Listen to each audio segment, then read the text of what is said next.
Dear students and participants, I welcome you back in my lectures.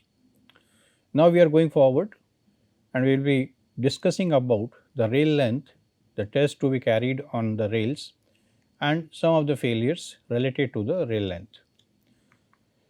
In the previous lecture, if you remember, we did talk about the functions, the requirements of the rails, the various standard sections, the quality of rails, the recommended rail sections under the different situations and conditions, and then we talked about the flat footed rail section. Now in today's lecture, we are going to continue with the flat footed rails, and then we will be talking about the rail lengths, the tolerances, the test on rails and the rail failures. So let us start with the flat footed rails. Now flat footed rails are also known as Vignal rails after the name of the inventor. So, but this is not in much of the practice. Mainly we are talking about these type of rails in terms of a flat footed rails. Now under heavy loads, the foot was found sinking in the wooden sleepers. That is what we discussed. We had two types of the previous rail sections. One was double headed, another was bull headed. And under those particular sections, it was observed that because of the loads which are coming at the top, the foot of that rail was getting inside the wooden sleeper.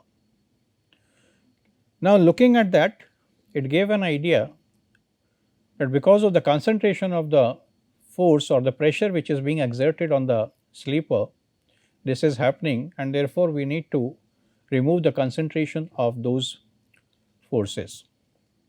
And in that sense, there is a requirement of providing a much wider bearing area at the bottom, so that the pressure is reduced and the rails under whatever the loads are coming at the top of it or for which it is being designed, it is not going inside the sleeper.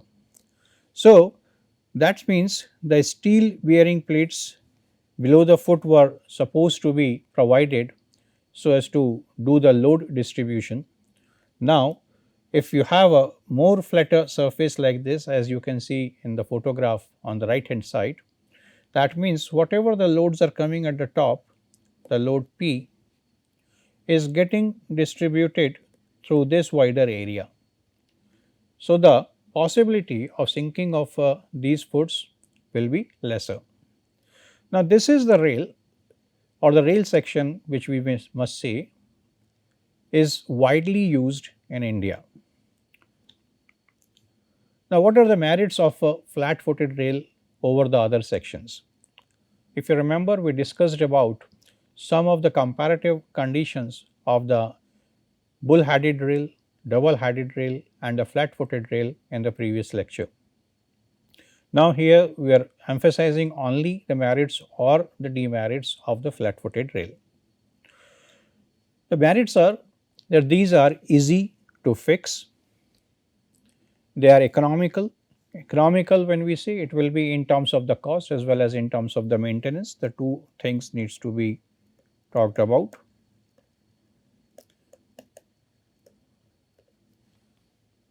Now the design which is being done of the head or web or foot, the adequate metal has been given on these particular three elements of the flat footed rail, and that imparts it greater strength as well as the stiffness. So that means it can take more of the loads and it will remain intact, and the defects or the distresses which may get induced in it will be minimal or may get induced after the repetitions of the loads for many years. The another thing is the higher lateral stability has been imparted to these particular rails, and that again is because of the wider foot which these rails have. Now because of these wider foots, what will happen is that if there is a lateral pressure which is coming from any of the direction, say the lateral pressure is coming from this side, and that is because of the interaction of the wheel and the flanges with the head of the rail. So, it will try to overturn this rail section. Now, because it is a quite wide area which is being provided, this possibility gets reduced and the lateral stability comes into the consideration. Another thing is, in the previous cases, because the section was something like this, so there was a requirement of providing the chairs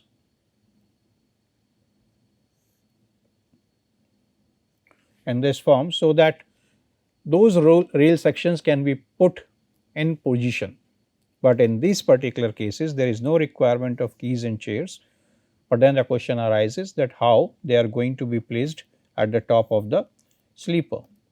So, for that reason, there are clamps which are provided, and those clamps are placed in this form, so that that remains in position and it will not allow the rail to move in any direction. It has a simple arrangement and points and crossings. Now, points and crossings means you are talking about the tracks. So, if the tracks are going in this form, there is a possibility that there is a track which is crossing it, or there is a possibility that the main track goes in this form and then there is a track which is coming out of it. So, there is a branch line. So, at all of these locations, there will be some typical arrangements of the rails, of different type of rails, which are being defined by different terminologies and names, which we will be looking at when we will go for points and crossings. So, these points and crossing conditions are going to be there here, and it has been observed that in this particular case it is easier to implement and install the flat footed rail as compared to the previous two versions. But then what are the problems which have been encountered? The problems which have been encountered is, the very first one is the loosening of fittings. Now, this rail is being clamped here in this form with along with the sleeper. Now, this fitting gets loosened out, and if it gets loosened out, then there will be some play in any of the direction for this rail. This can be in lateral direction, or this can be in the longitudinal direction. And the longitudinal direction movement is going to create more problems further, which we will be talking about when we will discuss about the creep in the rails. But this is one issue, and that may require the maintenance. Another one is the replacement of rails, if required, also becomes a bit difficult. In strengthening of the bent rails, if by any reason the rail has got bented, then strengthening is difficult.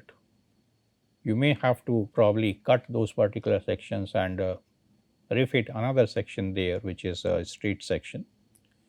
Dehogging of battered rails. Battered rails, we will be discussing about what is battering. Battering is basically, though I can give you an idea that if there is a joint here, and because of certain reasons, the causes, what happens that these rails gets down in this form. So, at these joints they are dipping down, and when they dip down, that is the battered conditions of the rail. So, what we need to do is, this is a hogging condition, means it has gone down. So, we have to pull it back, and pulling it back is the dehogging, but then that becomes difficult in these particular rails. So, these are few of the problems. Of course, not everything can be removed. So, some things remain, something gets better by using the new sections. Now, let us talk about the rail lengths. Now, standard length of a rail shall be 12 meter or 25 meter or 26 meter. That is the standard length. Can be 13 meters also. Then short lengths can be up to 10% by weight. So, that is another criteria if you are talking about a lesser lengths. Shorter lengths shall not be less than 10 meters if we are talking about a 13-meter long rail section. If you are talking about a 25-meter long rail section, then the shorter lengths shall not be less than 23 meters. And if you are talking about a 26-meter long rail sections, then it shall not be less than 24 meters. So, these are the values which are being given. The in case of ZU 160 1080 grade head hardened rails, the length should suit the turnout design.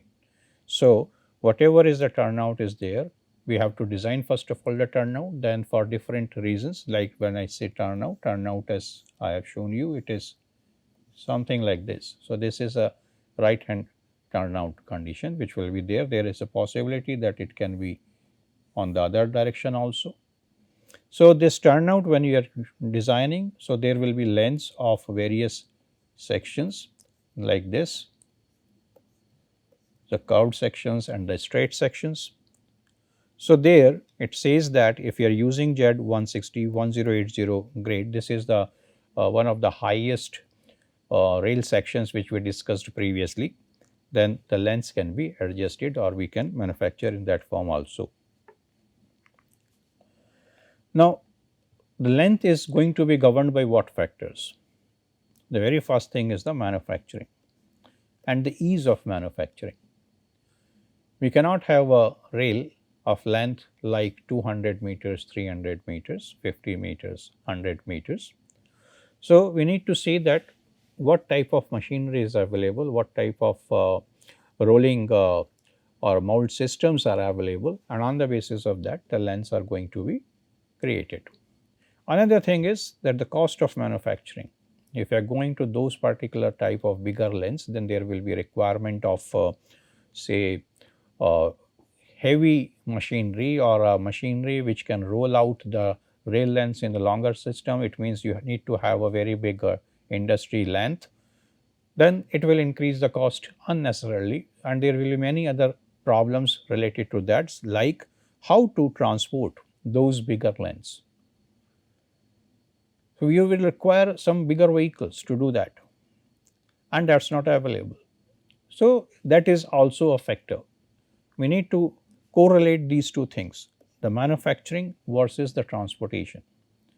And even if you have been able to produce very long length rails, then in that case how to lift and how to handle the type of the cranes which needs to be provided, that will also be a problem, because at site it may not be possible to take up all those big equipments.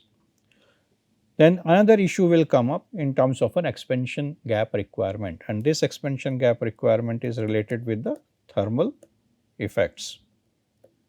So, if the temperature is high, there is a temperature at which the rail is going to be laid. So, there is a rail temperature which may be in the case of a stress free condition, and then there is a thermal effect, that means the temperature has gone up by T degree centigrade, and because of this there is going to be expansion, and this expansion will be with respect to the length of the rail. So, if very long lengths are being there, then the expansions are also going to be very high. It means then the gap between the two rail sections which are being placed, that is going to be high, and that cannot be high because now the wheels are moving at the top of it. So, when the wheels are moving here in this direction, and if this gap is given very big one, then there will be a striking force of this wheel on the forward rail, and this will create a problem to this rail. So, that is also a issue here. This we just discussed, the heavy thermal stresses which gets induced in the long rail. So, that is another criteria which needs to be taken care of. Now, let us come to the various tolerances. Now, in the case of the length, the tolerances for the two types of the rail sections which we discussed, prime quality rail, which otherwise is also classified as class A and class B rail, and IU, which is an industrial grade.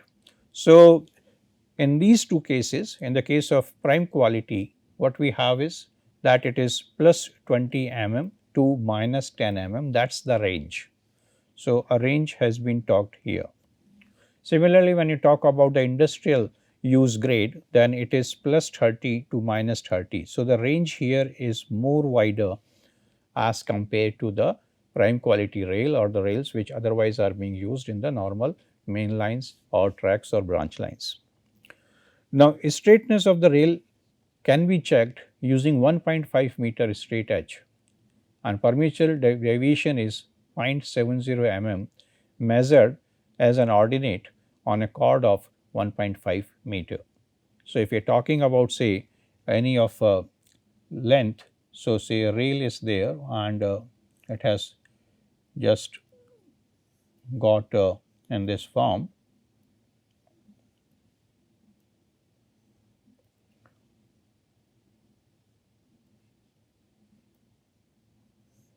So, there is some change, there is some kinking in the length. So, what we are doing is we place a 1.5 meter long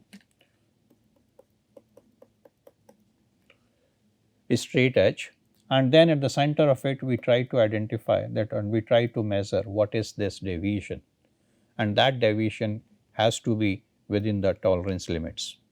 So, tolerance limits permissible deviation is 0.7 mm measured as an ordinate on a chord of 1.5 meters. Another thing is the end straightness is measured using a 2 meter standard straight edge for prime quality rail and 1.5 meter standard straight edge for industrial use rail. So, there are two types of lengths can be there, one is for 2 meters, another is for 1.5 meter, but one is for prime quality, other is for industrial use. So, the measurements are going to be done in the same manners as just being talked. So, this end and straightness means now if this is an end, so whether it is straight or it is deviating has to be looked at. Now, identification of rail in terms of rail length and the new rails conditions, what is done is there are different type of colors which have been used. Like if there is no paint on gauge or non-gauge face, then that is defined as a class B rail. So, if you found any rail where there is no paint on the gauge face or a non-gauge face, so it is a class B. Yellow paint is being provided on each end face on the web region. So, whatever is the web region is there of a 13 meter, 26 meter, 130 meter, 260 meter length. Now, here you can say how 130, 260 has come, they are the welded rail sections which may be there. So, yellow paint is being done on that. Then blue paint on each end face of web region, if it is a 12 meter, 25 meter, 129 meter or 259 meter, you can see that now we are reducing the length by 1 meter and the color has changed from yellow to blue. So, that is a identification. If there is a white paint, then white paint is for 11 meter, 24 meter lengths, and that again all of these as you can see they have been placed on the web region. Green paint on each end face of web region if it is a 10 meter length. So, it is an end face. So, finally, if you come to the rail section,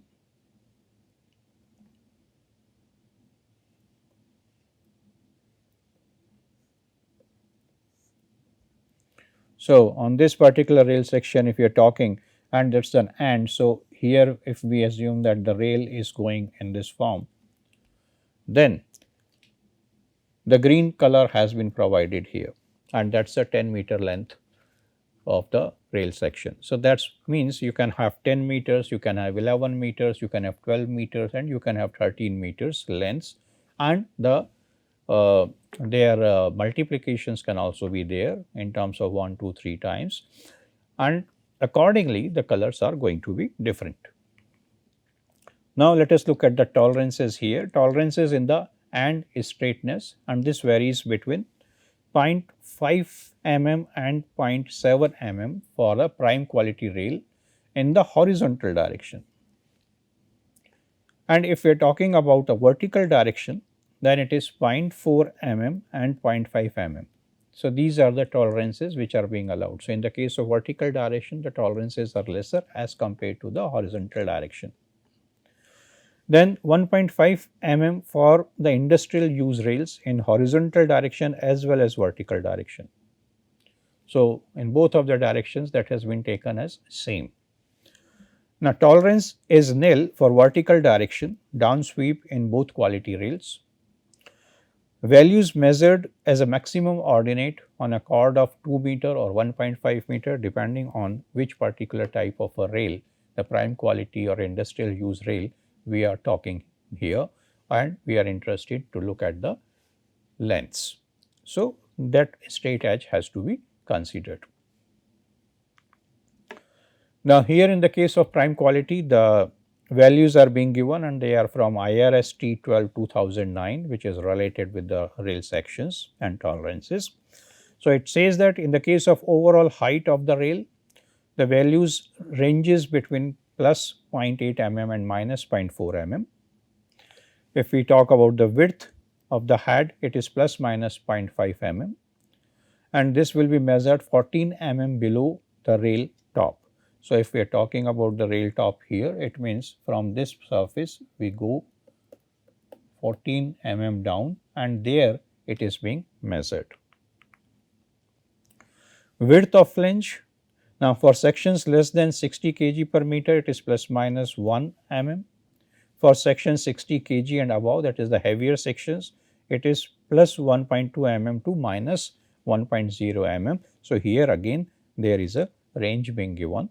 There also there was a range, but then this range has a bit widened by 0.2 mm. In the case of the thickness of web, it is plus 1 mm to minus 0.5 mm, and this will be measured at the point of minimum thickness. So, if we are talking about a rail section and then it will go in this form. So, wherever the minimum thickness is there, at this point we are measuring the values. So, this is how we are going to do it.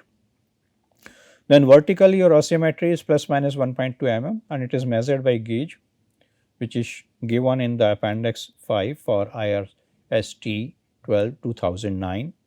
Now, flange, the base of rail shall be true and flat, but a slight concavity not exceeding 0.4 mm shall be permissible. That is on the flange side. Fishing surfaces, those fishing surfaces will be here. So, at this fishing surface, the standard template for rail fishing surface shall not stand away from the contour of web by more than 1.2 mm and the clearance at the fishing surface shall not exceed 0.2 mm at any point. So, that is a tolerance which is being given, because at this particular location, if we are using the fish plates for the joining of the two rails, then they are going to be fitted here. So, that is where the values have been talked. In the case of industrial use rails, again if we see overall height of rails, the range is between plus 2 to minus 1 mm. If we look at with respect to the prime quality, it was lesser 0.8 to minus 0.4. Width of head plus 2 to minus 2 mm and again measured 14 mm below the rail top. So, that is a wider range again. So, here we are talking about plus 2 to minus 2 and here it is plus minus 0.5 mm only in the case of prime quality. Thickness of web plus 2 mm to minus 1 mm. So, in all of these cases the ranges have been given a bit higher. The width of flange plus 1.5 mm to minus 2 mm. The flanges, the base of the rail shall be true and flat, but a slight concavity not exceeding 0.4 mm shall be permissible. And the standard template for fishing surfaces shall not stand away for the contour of web by more than 1.2 mm and the clearance of the fishing surface shall not exceed 0.2 mm at any point. So, that is the same thing which is being used in the case of prime quality also. Now, what are the tests which are conducted on rails?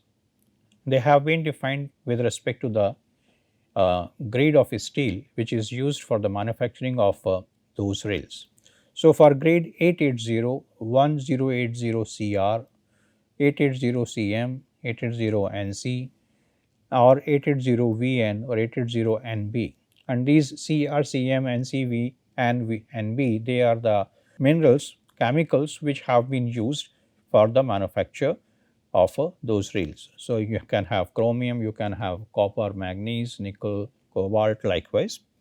So, in these particular rail sections, the various tests which needs to be done are chemical analysis, the tensile test, the sulfur print test, then hardness test, then falling weight test, hydrogen content, and inclusion rating level.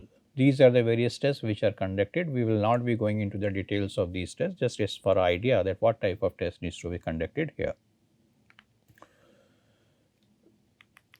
Now, in case of 1080HH, which is a head hardened rail, so in this particular case, the tests which are conducted are the previous test along with tensile test, hardness test, macroscopic test, and the tests which are conducted after the heat treatment, because this is head hardened, is this is a ends are being hardened by the thermal processes. So, those type of tests also needs to be taken care of here. Now, there are few values which are being given on the basis of these tests. So, BHN values for grade 1080 HH, this is a range 340 to 390 BHN. If it is 1080 CR, then it is 320 to 360 BHN. If we are talking about a grade 880, then the minimum value has to be 260 BHN.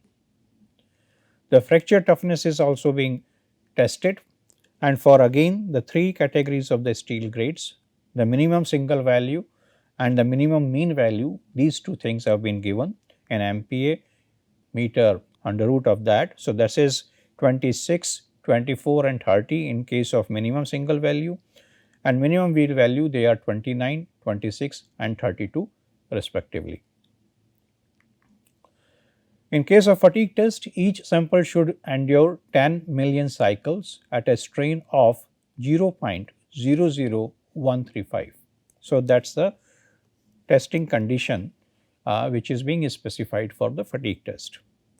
Or for a grade 1080 head hardened rail sample, each sample should endure 10 million cycles at a strain of 0.00166. So, a bit higher value is being considered here. Now, let us come to the rail flaw detection. Now, rail flaw detection, there is a visual examination of the rail end is being done, and we remove the fish plates, we clean the rail end with kerosene, we inspect using magnifying glasses for cracks, and that is how the visual examination is being done. You can see that there is an apparatus being shown on the right hand side, it is being moved on the top of it, and that is how we will be getting the various crack conditions to be identified. There is another thing which is done is a ultrasonic rail flaw detector, in short USFD. There are different techniques which are available, and accordingly the various equipments have been created, manufactured. So, there can be frequency modulation, there can be pulse echo, there can be transmission, there can be resonance, there can be acoustic range. Using any of these techniques, we can go for the testing of those rails in terms of a USFD. Now, when we do this flaw detection, there are three types of the defects which can be identified. They are being talked as IMR defects, REM defects and OBS defects. IMR defect is immediate removal, IM for immediate, R for removal, REM is for removal and OBS is for observed. So, that is how they are being talked. So, there is an immediate condition, then there is a removal condition only, and then there is a condition where only the observations have been done. So, from there the names have come. In the case of IMR, these are the serious nature defects and they can lead to a sudden failure, and therefore, as soon as the detection is being done, the clamped fish plate, they are provided on the defective portion and the train speeds needs to be restricted to 30 km/h at that location. But if we talk about the REM defects, they are not so serious, but they warrant early removal of the rail. And looking at that, these rails are painted red so that it is identified that this has to be removed as early as possible. In the case of OBS defects, these defects are not of serious nature, but then they need to be continuously observed. A record has to be made of that, and then these locations are marked in yellow color. Now, what actions can be taken in these cases? So, if it is an IMR, Then the flat portion shall be replaced by a sound rail piece of not less than 6 meter length within 3 days of the detection. So, that is where it is an immediate action which needs to be taken. If it is an observed condition, then the rail or weld is provided with clamped joggled fish plates within 3 days of the detection, and then the observations are continuously recorded so as to see if this defect is worsening, and then the another measure has to be taken. There may be a possibility that the weld has gone defective. So, the defective weld, it has to be replaced within a 15 days time. So, there is an immediate condition within 3 days, then within 3 days you do something and keep the observations, or within 15 days you make a remedial measure depending on what type of problem has been detected. Now, let us come to the rail failures. Now, what are the causes? Very first thing can be the manufacturing problems. So, there may be a position problem related to composition, or there are different type of conditions which may get created. They are defined as like piping, seams, laps, guides, etc. It may be due to the interaction with the rolling stock, the wheels and the flanges, or there may be a problem due to the abnormal traffic which is coming at the top of it, and it is coming in the repetitive natures. And at the same time, if you have problems at the base in terms of the supporting systems, then this becomes a good condition for inducing a rail failure. Excessive corrosion of rails, it all depends on in which particular area the rail is, and therefore the corrosion will be there. One thing which we discussed previously was the presence of moisture and humidity. So, if that is the case, there is a possibility of some failures. Badly maintained joints not being taken care of at the right time, and it causes a loosening of packing or fittings, and because of that, again now the interaction will become severe between the wheels and the rails, and it will induce failures. There can be defects in the welding of rails. It may be because of a technique, it may be because of the material being used, improper maintenance, and a bigger issue, the derailment can also be there. So, here you can see there is a one equipment which is moving on the top of the rails, and it is trying to detect what is there a rail failure and what type of a rail failure may be there. Now, what is the classification of these rail failures? Let us look at that. So, there is a code which is defined as first 3 letters, and then the 4 letter or digit system is there. So, what is this LLL? There are 3 letters. The first one is the type of rail being used. If it is plain, that is O, X for points and crossings. The reason of withdrawal, F for fractured, C for cracked, and D for defective. And the probable cause, S for rolling stock related, C for excessive corrosion, D for derailment, and O for others. So, these are the codes which are there. So, on the basis of observation, these codes will be put in. And this N and NN, which is either 3 or 4 digits, what are those 3 and 4 digits? It tells about the location of failure on rail, 1 within the fish plate limits, 2 other locations. It means there are 2 values which can come at the first level. Position in the rail section, so there is 0 for unknown, 1 for within the rail head, 2 for surface of rail head, and 3 for web, and 4 for foot. So, there are 5 values here. Direction of crack or fracture, which moves from 0 to 9. So, there are different directions in which these can move out, and the combination of these are going to give you these total code. And once this code has been written, that will give you a complete picture that what is happening and what needs to be done can be ascertained on the basis of that.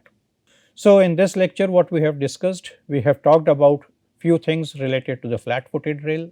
We discussed about the length of the rails, the tolerances, the test on the rails, the flaw detection, and finally the rail failures and its nomenclature. With this we close this lecture. Thank you, and we will meet in the next lecture.